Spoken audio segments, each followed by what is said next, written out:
Odisha business today आज मुख्य खबर 25तम एंटरप्राइज ओडिशा 2026 ओएमसी पैविलियन शुभ उद्घाटन कले मुख्यमंत्री।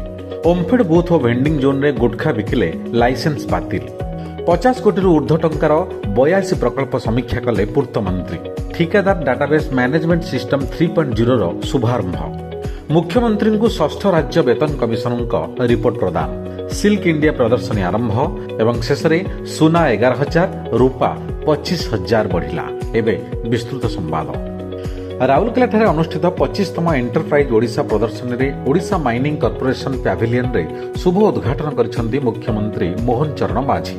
भारतर तृतीय बृहत्तम लौह उत्पादक भाव ओएमसी एही वर्ष रेकर्ड उत्पादन आड़े अग्रसर हेउछि। निगम वर्तमान 19टी खनि परिचालना करुछि, जेउठारु लुहापथर, क्रोमाइट, बक्साइट, मांगानीज और चूनपथर उत्पादन हेउछि एवं स्टील, आल्युमिनियम और फेरोक्रम भली मुख्य खनिज आधारित शिल्पगुड़िक सहायता जोगाउछि।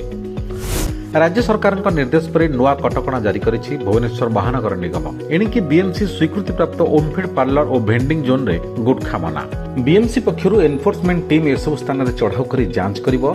3टी जोनाल अधिकारी एहार तदारख करिवे। जो दुकान गुटखा बाहरिवो सेमानंकठारु जरिमाना आदाय करिवा सह लाइसेंस बातिल कराजिवो। निर्माण विभाग 50 कोटी ऊर्ध्व टंकार प्रकल्प गुड़िकर अग्रगति समीक्षा करिसेंती पूर्त मंत्री पृथ्वीराज हरिचंदन। जातीय राजपथर 29 प्रकल्प, ओबीसीसी 21 प्रकल्प, रास्ता विभाजन 12टी प्रकल्प, ब्रिज निर्माण 12, बिल्डिंग 12 प्रकल्पर समीक्षा कर जंगल विभाग, विद्युत, राजस्व विभाग भली अनेक विभाग तथा जिला सह थिबा समस्या को समाधान करा जाई प्रकल्प आगको बढ़ाजियो बोली मंत्री कहिसंती। राज्य में पूर्त विभाग में काम करुवा ठिकादारों नुआ व्यवस्थार शुभारंभ कले पूर्त और आईन मंत्री पृथ्वीराज हरिचंदन। ठिकादार परिचालना व्यवस्था को अधिक स्वच्छ, सरल और कार्यक्षम करने सह सूचना लाइसेंस कार्य दक्षता संरक्षित रहिबो। जल संपद, गृह और नगर उन्नयन विभाग, ग्राम्य उन्नयन और पंचायतराज विभाग मध्य एही व्यवस्था आपणाइबे। षष्ठ राज्य अर्थ आयोग मुख्यमंत्री मोहन चरण माझी को चूड़ांत रिपोर्ट प्रदान करिसेंती। मुख्यमंत्री समीक्षा पोर्टाल उन्मोचन करिसेंती, जहां राज्य अर्थ आयोग और केंद्र अर्थ आयोग अनुदान अधीन रास्ता, पानीय जल जोगाण, रास्ता आलोकीकरण, पार्क इत्यादि प्रकल्प गुड़िकर कार्यान्वयनर अग्रगति विषय प्रकृत सूचना प्रदान करिवो। नागरिक, निर्वाचित प्रतिनिधि किंबा जेकोसी व्यक्ति https://samikha.odisha.gov.in लिंक माध्यम पोर्टाल प्रवेश कर प्रकल्प गुड़िकर कार्यान्वयन अग्रगति तदारख करेंगे। भुवनेश्वर में सिल्क इंडिया प्रदर्शनी आरंभ होइछि।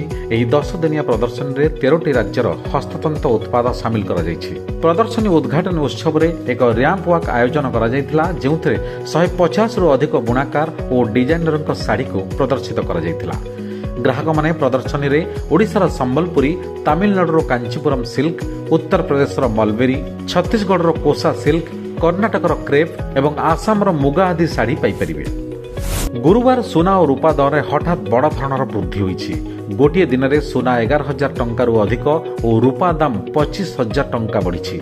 भुवनेश्वर में 24 कैरेट सुनार 10 ग्राम पिछा दाम 11,770 टंका वृद्धि पाई 1,68,850 टंकार पहुंची। सही समय 22 कैरेट सुनार 10 ग्राम पिछा दाम 10,800 टंका वृद्धि पाई 1,63,950 टंका होइछि। रूपा केजी 25,000 टंका वृद्धि पाई 4,25,000 टंका हो जाइछि। It's all of your business. Business breaking.